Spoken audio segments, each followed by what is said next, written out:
All right, guys, welcome back. Bacon Shake Podcast, Empire State of Sports, coming at you live. Glad you could be with us. A lot to recap.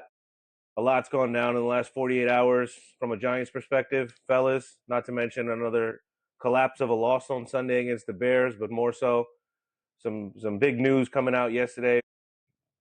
I guess the inevitable has happened. Brian Dable is no longer the head coach. Joe Shane is still the GM, but a lot to digest.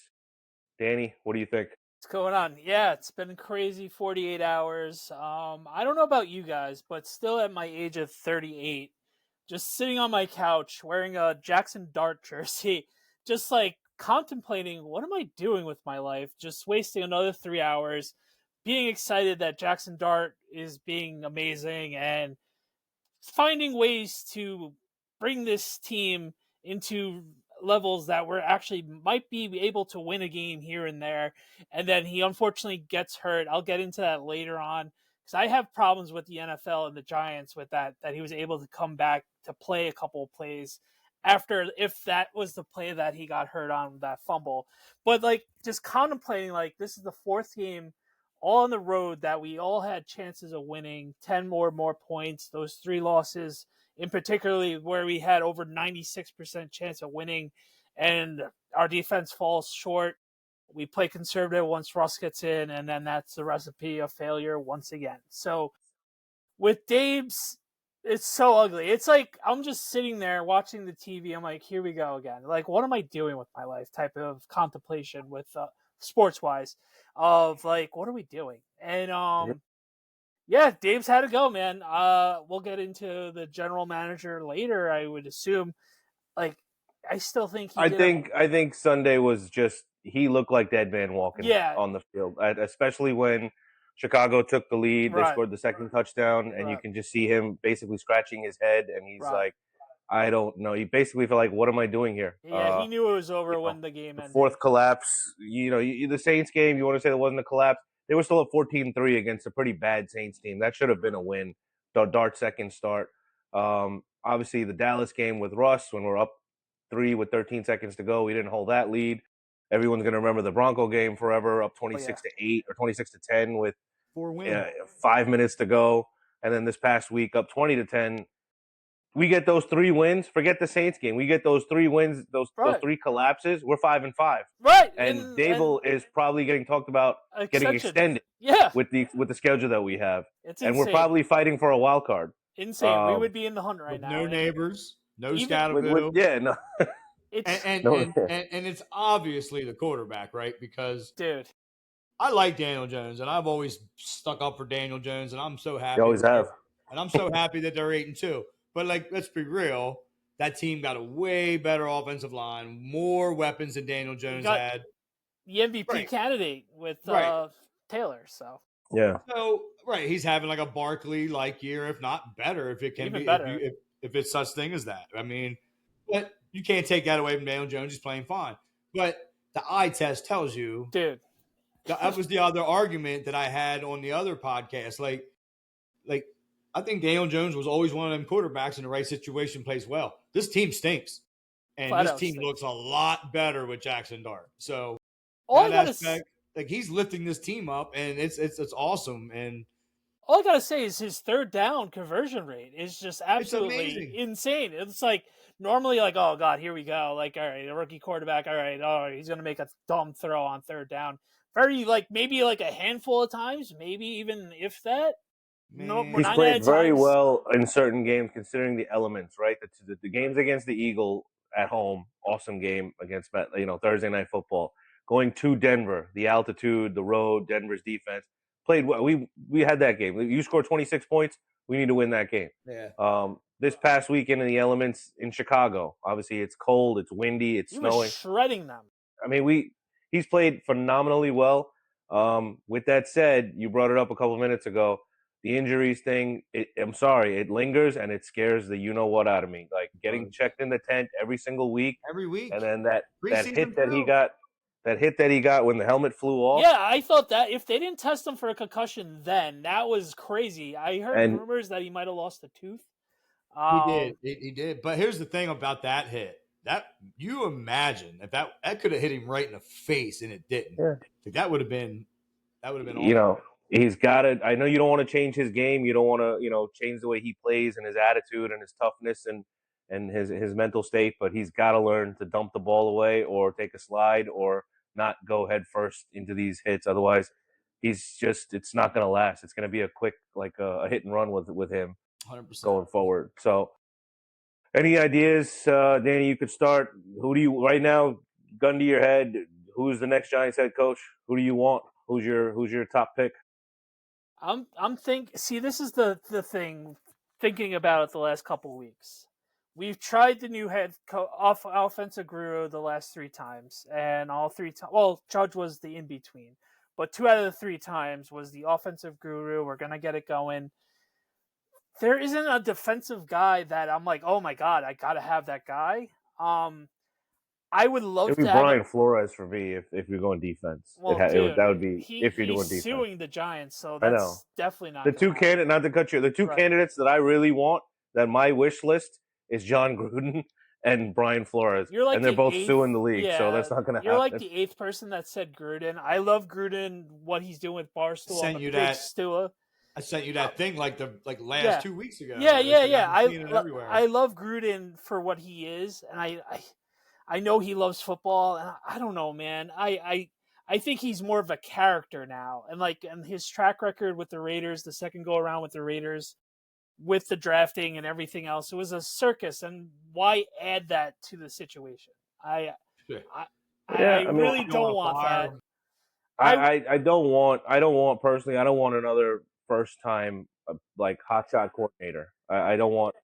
Yeah, I'm with you. I would like to interview Kubiak, even though we just agreed that we don't want a first time guy, but he would probably be the exception of the rule.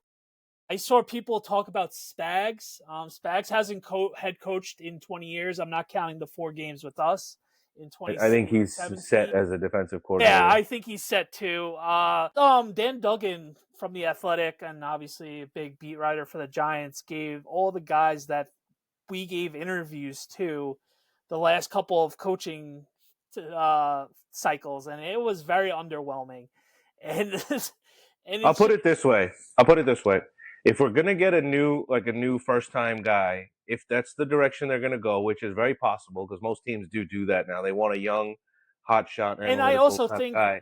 And sorry to cut you off. Also, with Shane still being the GM, I see him getting another new head coach. So there's no one like chomping at the bit trying to overtake his role of being the general manager. If we're gonna do that, then you have to have the defensive coordinator and the offensive coordinator be I'm with you. Former head coaches that are trying to remake their name for themselves, like bringing Spags here to be the defensive coordinator or associate head coach, or bringing Antonio Pierce to be the defensive coordinator or assistant head coach. And then on offense, I don't know what's going to happen. I'm not advocating for it, but if a guy like Mike McDaniels gets fired by the Dolphins, have him come here to run our offense because it seems to be his niche. You got to have that kind of experience on either side of you if you're going to have a rookie, like a Kubiak or somebody to run the show. That's how I would.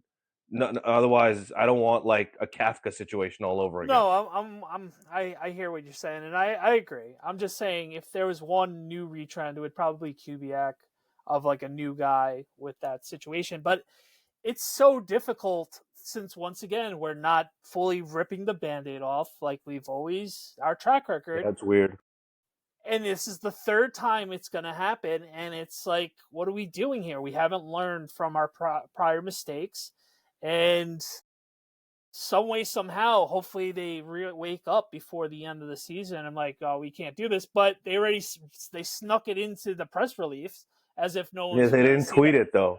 Yeah, they didn't tweet it. Yeah, it's just typical Giants meddling, and it's here we go again. I don't think he's going anywhere. I don't think Shane's going anywhere. I think he's going to get extended. Yeah, he might get extended. But I told you guys last week. It's because you look at when he took over, and you look if you got rid of him right now, and you give it to somebody else, you hire somebody else, they're in so much better shape than he was in. Our money was bad. We had Daniel Jones, but We had to sign him because there was nobody available. He won a playoff game that year. We had expiring contracts. We had bad contracts. Gettleman did some good things, then we had some bad things happen. It was just ugly. So he did get us the quarterback, man. He got us a lot. The problem that I have with Shane, my biggest problem is that we have no depth on this team. Zero depth. And you have one stud wide receiver. Let's be honest. Just go to the. You have one stud wide receiver. Well, hold up, Wandale Robinson plays well. I mean, he's a beast, man. Is he a must keep? Is he on the team 100% next year? And the fact we drafted him, he's playing right now because it's all we have. The fact we drafted him in the second round, right? That's the depth, right? Like, and I like Slayton. I do like Slayton. I know there's no depth. I get it. There's no depth. But there's no depth on the defense. Like, and there's I no hate depth his on the free offensive agency line. moves. I really have. It's like, all right, let's be smart about it. Okay, let's. But it's time to do that now, guys. It's time to do that now. Like, isn't it a problem? Like, we lost our best wide receiver, Neighbors, and our number one guy now is, with all due respect, Wandale Robinson is our number one option now. Like, there's got to be, a 1-2 punch kind of thing. Like, we don't have the depth. Would have been happy if he would have gotten like Waddle in a trade. But look, there's wide receivers in the draft. We're going to get a good draft pick because we suck. We can always trade back and get more capital out of that pick. If we get a pick in the top 5, trade back. Yeah, 100%. We don't need the quarterback. There's guys we can let go. There's guys we can trade. There's a lot of things we can do. The cap's always going up. I think we're in pretty good shape going into next year with our picks that we're going to get, the money we got, the talent. If these guys come back healthy, which it looks like the timeline looks good. So I just hate this. You can't get Dart hurt. You just can't get Dart hurt. I would let him, even if he passes protocol, I'm starting Winston this week. Yeah, I think that's I think he will no matter what. They're saying he's in protocol. Right, Danny, what were you going to say? I just hate the smugness of it, and it's like, you hate the what of it? I missed that. The smugness of like, oh yeah, well, it just rubs me the wrong way, and like they're harping on, oh well, he brought in a whole brand new technology and everything else, and we brought the team into 2020. What, like everybody else does? No, that's because Gettleman didn't. Right. They didn't believe in analytics, and they read everything out of a book. I forgot which article it was, but they were still clamoring that as a defense, and we're like, all right, you're just acting like we're dumb. Most of the fan base is pretty dumb, but it's just like, come on, guys. Like, how many years are we gonna like just like enough's enough, man? Like, don't you guys want to like progress and being a functional organization and being that once proud team that all three of us know and love, and watch them win Super Bowls? Like, I'm so effing tired of it, man. Yeah, it's the same. It's been a rough shit. decade. I mean, we got a heck of a taste of it. We got a heck of a taste of it. I mean, our hopes were so high right before Neighbors got hurt. Right. Scatterbill was balling. Our defense was getting pressure. Dart looked like he had. I mean, we were already seeing that he could do it. And then on a stupid free play, we lose Neighbors for the year. It's like, and then from there on, everything just went downhill. Unfortunately, we're sitting in a place that we've sat in far too many times over the last 12, 13 years. And the Tankathon. I can't even get anybody to go with me on Sunday. I don't even want to go on Sunday, to be honest with you. It's just like, go cheer for Winston. Winston's been a class act. Yeah, okay, great. He's been a class act, man. He's been holding his team but it's our backup next year too, probably. I know. Speaking of which, it looks like Jameis is going to get the nod on Sunday. Dart's still in protocol. They haven't said anything. I'd be shocked if he ends up clearing it and playing on Sunday. So it looks like it's going to be Winston against what should be a pretty pissed off Packer team. Yeah, 2 in a row. Played like absolute you-know-what on Monday night against the Eagles. One of my favorite games I went to in the last 3 years. The DeVito game?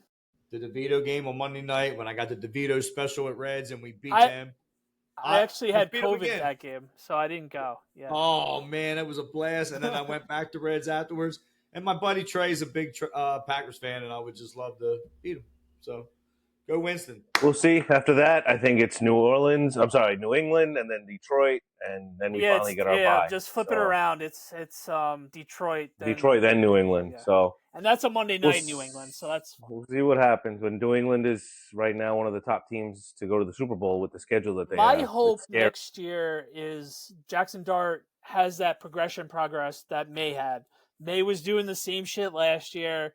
And everything's like, all right, well, if May just learns how to slide and doesn't take the stupid hits, we can see what he does, and then look at them this year. It's complete transformation with Vrabel in 1 year. It's almost the same team. I know they added Stephon Diggs, they added a piece or here or there, but they went from 2-8 to 8-2 with Vrabel. So hopefully the coach we bring in can do some wonders with Dart. Obviously, it should be at least the one thing we have is it should be a job that might be coveted. Why? Because we have some pieces, right? We have a quarterback that looks like he's going to be the guy. We should have a good defensive line that has not reached its potential yet.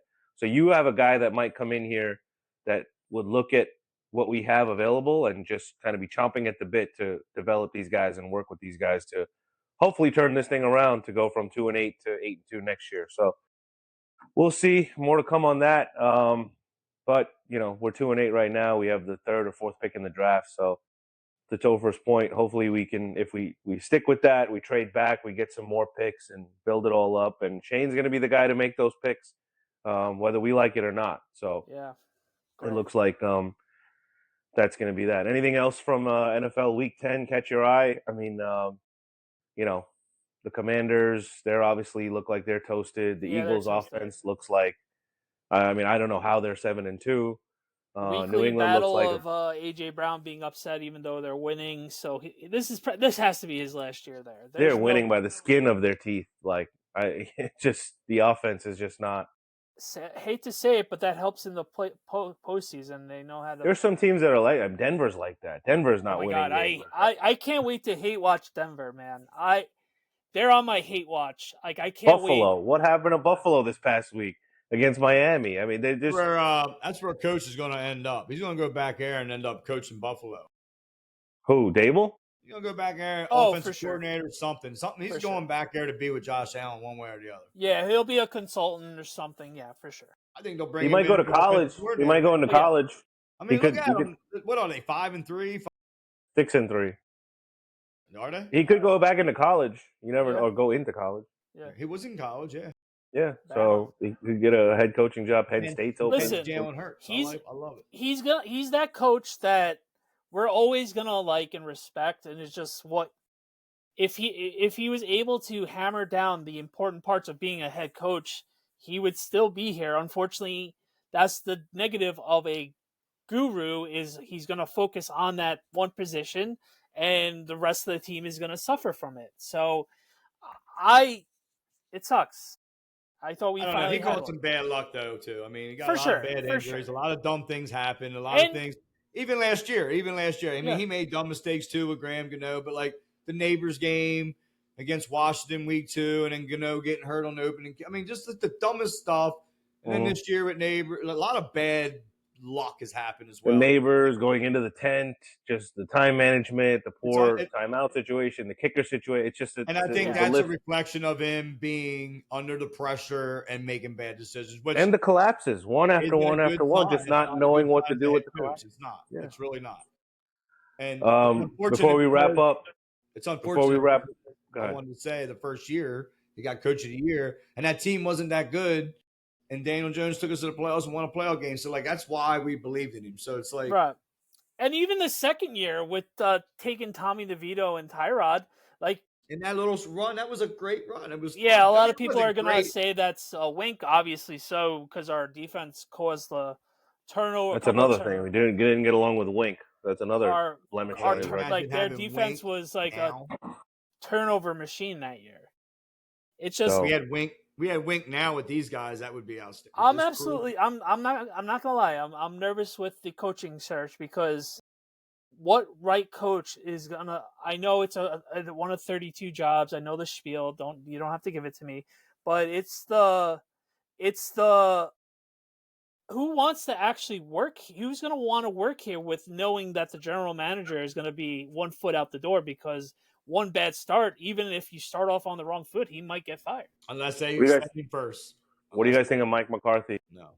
I would rather have Gruden. I'm telling you, I don't want Belichick. I don't want something stupid like that to happen. The thing with Belichick, if he didn't become everything he never wanted to be with his whole fiasco with his girlfriend at North Carolina, I'd be all for it. But Yeah, we don't need that. If he took this past year off and he was just sitting there in limbo, I probably would agree with that. Yeah. Right. So I would take Gruden.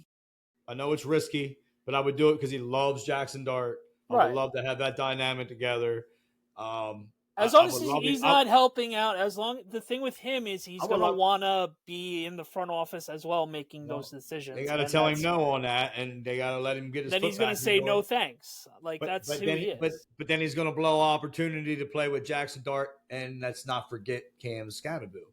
He would love Cam Scatterbill. Cam Scatterbill would be his type of guy all the way, and could you just imagine the electric in that building with Cam and Dart and Neighbors and Chucky? Yeah, I would take it. I would take it for the electric. If it went well, we would be the talk of the NFL. Well, yeah, it's just how we've been the last decade.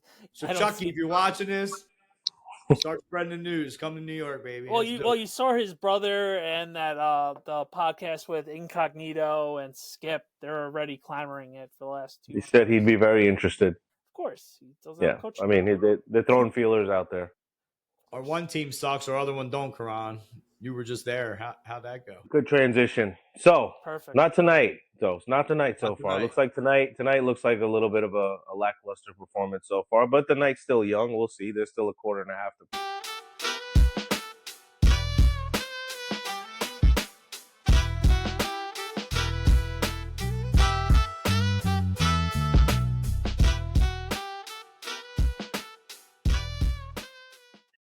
Switching gears to the Knicks. Knicks are down 17, I think, as we speak. Last time I checked, they're playing Orlando on the second half of a back-to-back. So last night was great. They took care of business, scored 130 points, I think, for the third straight game, beating up on Memphis, who's got all sorts of problems on their own. But 7-0 at home cooking, as we like to say. 0-3 on the road. We'll get that back. We got a couple of games coming up on the road after this. Obviously, the schedule's got to course correct itself. So we finished tonight against Orlando, and then I think Miami on Friday, and then we hit the road for 4 or 5 games. So what do you guys see? Danny started off with the Knicks. What's good? What's bad? I just, other than tonight, I've been loving the movement of the offense and just finding ways to create other players scoring, like we mentioned last time I was on with OG, was finding ways to score the last couple games. Jalen doesn't have to do everything. Right. We've had Cat, was it 6 double-doubles out of 10 games or something like that? Ever since that game in Milwaukee where he got just crucified, he's definitely played well the last 4 or 5 games since that day. And it just seems to me, other than obviously tonight, Wednesday night, they look like one of the better teams in the whole damn league. And let's see how it transitions. Obviously, winning 5 in a row at home in this nice long homestand is a nice way to get healthy. The Nets are basically a G League team, so that was we scored 140 points or something like that in that. So we're watching the Knicks the last couple of nights, they've been scoring over 70 points before halftime. Yeah. And it's like, all right, cool. Let's see. I still need to see how. I can get used to this. I could definitely get used to this. I don't even know how to react. I don't even know how to behave. We're not used to this because of the Giants. Yeah, that's the only enjoyment. This is what this feels like. This is the only enjoyment we have as New York sports fans, because how the Giants and how the Mets choked towards the end of the year this year. It's like I was joking with my friends, like, who would have thought between the Giants, Mets, and Knicks, the Knicks and Mets are the best ran organization out of the 3, when my whole life it's always been the Giants. Always been. Yeah. So Chris, what you got? Go ahead. I just hate to say it, the reason being, I mean, I feel like ever since the old man passed away, and the way they handled the Tom Coughlin thing, I mean, it's almost like ever since that, it's like a curse. Yeah. But yeah, I agree with everything you guys are saying. The Knicks, it's an easy, it's an easy watch. It's fun to watch. I mean, they had over 130 some points all those nights in a row, and Jalen Brunson's not satisfied. Like, you can see it on the court. He's going up to people. He's coaching them up still. They're fired up. He he was unhappy with the comeback last night. Right. At the end of the game, they interviewed him on the court, and post he's game, he was pissed. like, "We gave up too much. We can't do that. You can do that against a team like that. You can't do that against a team, Sure. like OKC, for instance, or something. Like even Miami. Miami's going to be tough Friday. They're always tough. Miami's always tough versus us. But yeah, I'm very happy look, with the ball movement. I'm very happy with everything they're doing. They're down 21 at the moment with a minute left in the third. Still got a whole fourth quarter to go. I would love to see a run, but it's like you can have a night off. You can take a night off. Couple of things. I mean, the wings are playing phenomenal. Yeah. I think Bridges and Anunoby have been playing at an unbelievable level, much better than what we saw all of last year. I think that was really the main difference for the change, right? I mean, we discussed it when they made the coaching change. They're playing 9 or 10 guys deep now. Landry Shamit's starting. They're he's really playing a lot of minutes. They're really treating Mitch with kid gloves, and when he plays, honestly, he's a monster. But I'm okay with it, honestly. I am right now because we're winning. We'll see if it really matters. But so far, I've been right, man. Remember in the beginning, you were worried about it, and I was like, I think they're just easing him in. I think they're just. Yeah. They definitely are. And I don't want to. I just want to add, every time he's in, almost every single time he's in, you see him get one of those tip rebounds, kick it out, somebody hits a three, and the announcer always says, that's what you get when you have Mitchell Robinson. I mean, you guys know you hear it every game, man. It's awesome. But yeah. I love Hart coming off the bench. Yeah, we were clamoring for that to be that's his best role. So it is his best being able to actually do it this year has been nice to see. And Clarkson's been good off the bench, instant offense.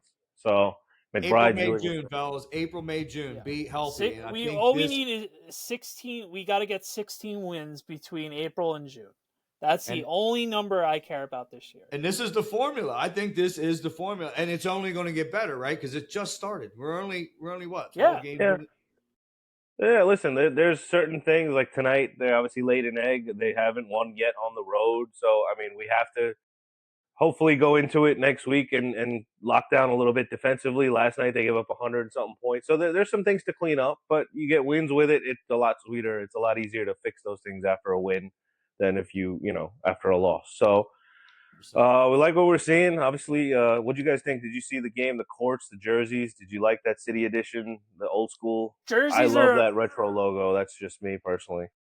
I love the jersey. Obviously, that's when I was more of the diehard Knicks fan. More of the 90s. Yeah, so the one thing I didn't understand, I liked the logo, but that had nothing to do with the look. The court? I didn't understand. I don't understand the old school Knick logo when those jerseys never had that logo. But I'm for it. I love the logo. I love the jerseys. I did not like the court.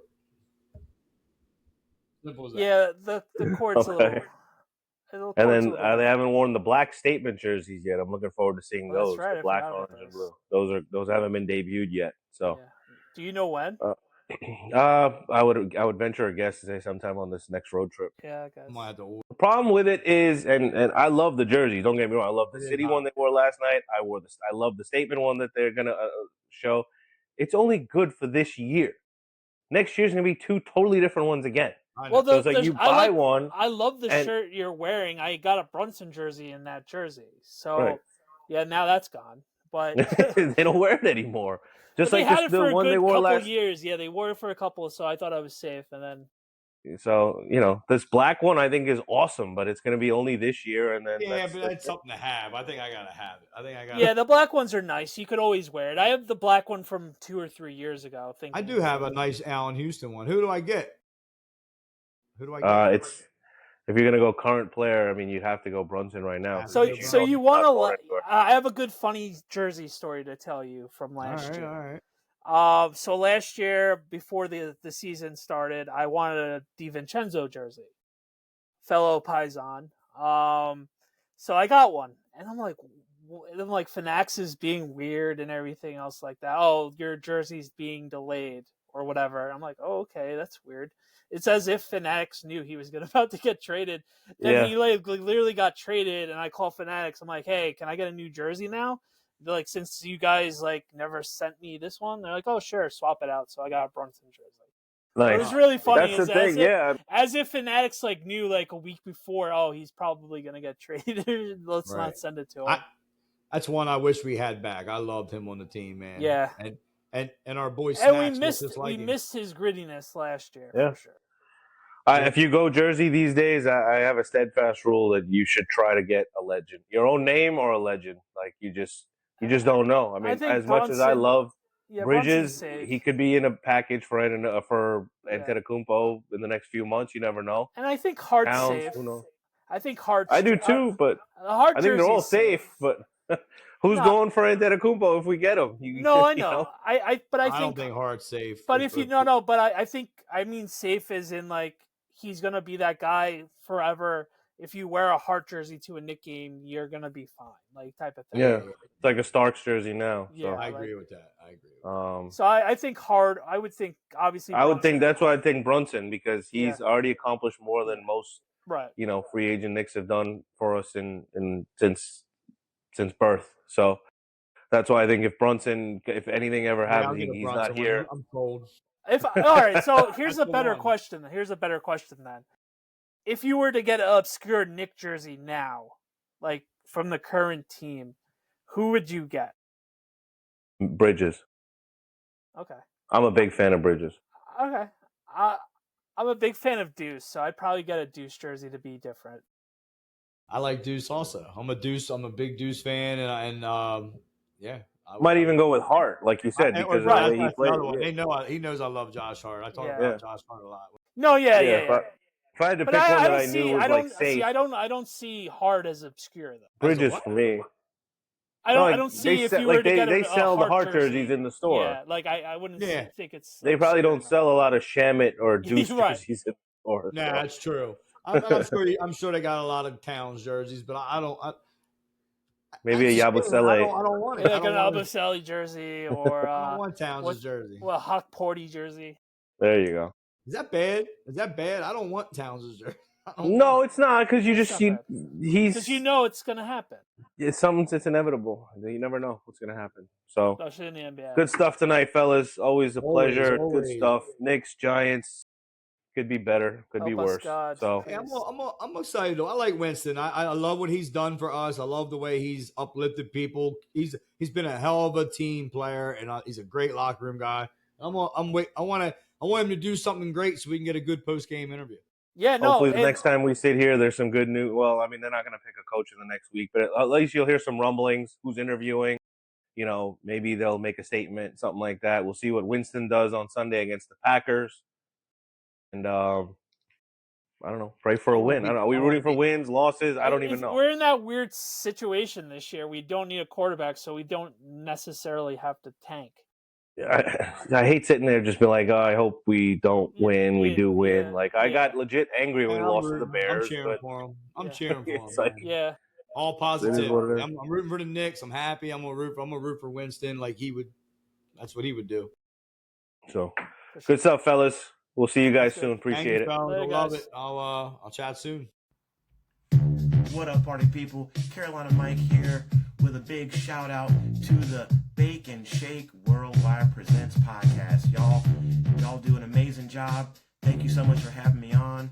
And just want to give a little shout out to you all. You know what I'm saying? It's the Bake and Shake Worldwide Presents podcast. What would you do? Got a podcast in your hand. What would you do? Say it's the Bake and Shake Worldwide Presents podcast. What would you do?